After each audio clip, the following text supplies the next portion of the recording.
Hello hello, j'espère que vous allez bien et que vous êtes en forme. On est arrivé au mois de juin et pendant cette vidéo, on va partir du salaire que j'ai reçu pour décomposer tout ce que j'ai besoin pour le mois et également surtout toutes les économies que je peux y retirer. Donc première technique effectivement c'est de répartir selon ses projets. Donc j'ai perçu ce mois-ci 3 366,82 €. J'ai dit que tout ce qui était au-dessus de 2 000 €, c'était destiné aux impôts et à ma fille, qu'on appellera donc pour la vidéo Petit Mamour. Donc Petit Mamour, donc c'est pour son futur anniversaire, également celui faire son petit ménage. Et les impôts, c'est les impôts fonciers. Donc tout ça, hop, ça sera dans les cases à répartir. Sur les 2 000 € qu'il me reste, moi j'ai besoin pour ce mois-ci, d'ailleurs comme le mois dernier, 2 628,82 €. Durant ce mois, je vous verrai en semaine 1, effectivement que je peux mettre aussi d'autres montants de côté. Et en fait, c'est vraiment des items directs. On a notamment le carburant. On a les croquettes. Donc c'est les croquettes en termes d'items, mais pour autant, moi, ça m'alimente la ligne d'économie veto. J'ai également l'école.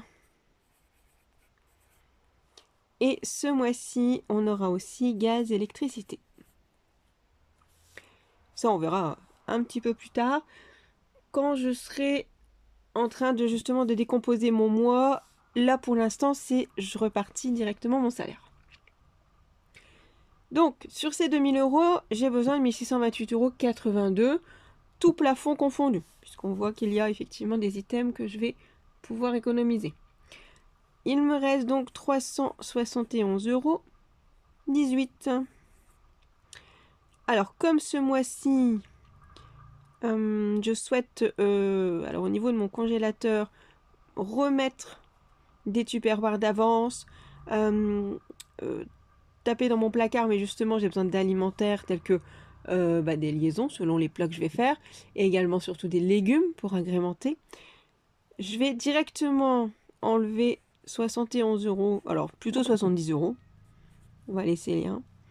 Donc 70 € de cashback.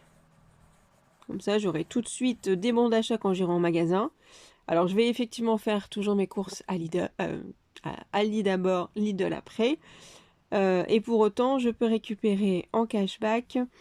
Lidl, effectivement, il faut que je vérifie. En tout cas, c'est sûr pour Carrefour et Auchan. Carrefour parce que c'est proche de mon travail.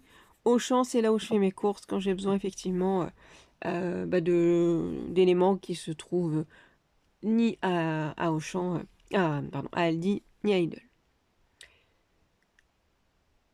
Sur ce petit montant de 301,18 €, je me ponctionne directement sur certains projets. Alors, j'ai effectivement du pourcentage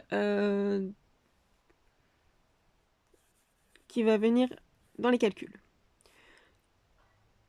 Comme il y a plusieurs projets, mais que c'est plutôt du long terme, j'ai plutôt réparti en ordre de prio. Donc, je vais faire 10% pour ma retraite, parce que je commence à économiser. Vaut mieux tôt. 10% pour la retraite de mes chats. Je traduis par les médicaments quand ils seront vieux, quand même. 5% pour les travaux. Les travaux toujours régulièrement en cours à la maison, donc je préfère anticiper. 5% de salaire, donc ça c'est pour créer un salaire de précaution. C'est un jour je suis en arrêt de travail. Et 5% pour mettre de côté au cas où ma maman déménagerait, pour lui donner un petit coup de pouce. Donc, bon là 10%, ça va. Je vais arrondir. Hop, je vais arrondir. On est à 30,12. Ensuite, donc là j'ai fait les calculs hors caméra par contre. Ensuite pour les chats, on est à 27,10 €. Les travaux à 12,20 €. Salaire, on sera à 11,58 € et 11 €. Il reste donc 209,18 €. Et alors ce mois-ci, je vais arrêter là pour les économies. Alors si je peux mettre 9,18 € en achat. Moi j'aurais... Allez, restons dans la même lignée. Achat. Je vais mettre 9,18 €. Parce que c'est une petite somme. Et comme la ligne est presque vide en achat, autant que je grappille un petit peu là-dessus. Vous direz là aussi, c'est des petits montants. Et petit à petit, l'oiseau fait son nid. Donc, achat 9,18 €. Et pourquoi effectivement les 200 €?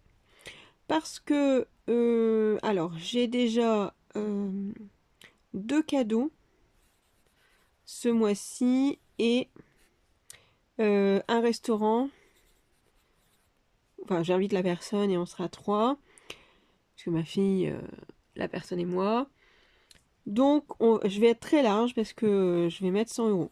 Bon, en même temps, très large, j'exagère un peu parce que 3 personnes au resto, voilà. Ensuite, je vais mettre également du bricolage à 100 €. Alors, je pourrais utiliser l'enveloppe travaux, puisque c'est destiné à ça. Sauf que c'est plutôt en économie à long terme, parce que si un jour j'ai un plus gros travaux, plus gros chantier à faire, bah, il faut que j'ai une base un peu solide. Pour l'instant, j'ai 1000 €. Bon. C'est un beau départ. Et il est peut-être nécessaire, des fois, selon les choses à réparer, d'avoir une somme plus élevée. Donc, tout ce que je peux faire au moment présent avec mon salaire, je le fais. Et je me mets large. Et si effectivement, j'utilise une somme inférieure à 100 €, bah, je viendrai peut-être soit alimenter l'achat, parce qu'effectivement, comme je disais, il est un peu vide, donc effectivement, là, je fais des achats pour le bricolage, soit peut-être je mettrai sur les travaux. Bon. Ou pourquoi pas, une autre ligne. Une autre ligne, même pourquoi pas les impôts, puisque je dois booster quand même là, avant novembre. À voir. À voir à ce moment-là. Peut-être même plus achat. Et ici, s'il reste un petit peu de sous, bon là je suis un peu optimiste, ça sera effectivement pour alimenter les vacances. Puisqu'on est sur l'alimentaire quand même. On peut être aussi sur l'achat, hein, puisqu'il y a des cadeaux. Donc on verra. En tout cas, je vais retirer déjà 200 € et on avisera plutôt à la fin du mois s'il reste de l'argent. Tout simplement. J'espère que la vidéo vous aura plu, qu'elle vous aura donné quelques tips pour votre budget personnel, que ce soit en pourcentage, en priorité de budget, en répartition pour anticiper, en somme fixe. Laissez-moi un commentaire, voir si vous utilisez déjà de ces méthodes ou si vous en avez d'autres et qu'est-ce que vous en avez pensé. Abonnez-vous et je vous dis à bientôt pour d'autres vidéos.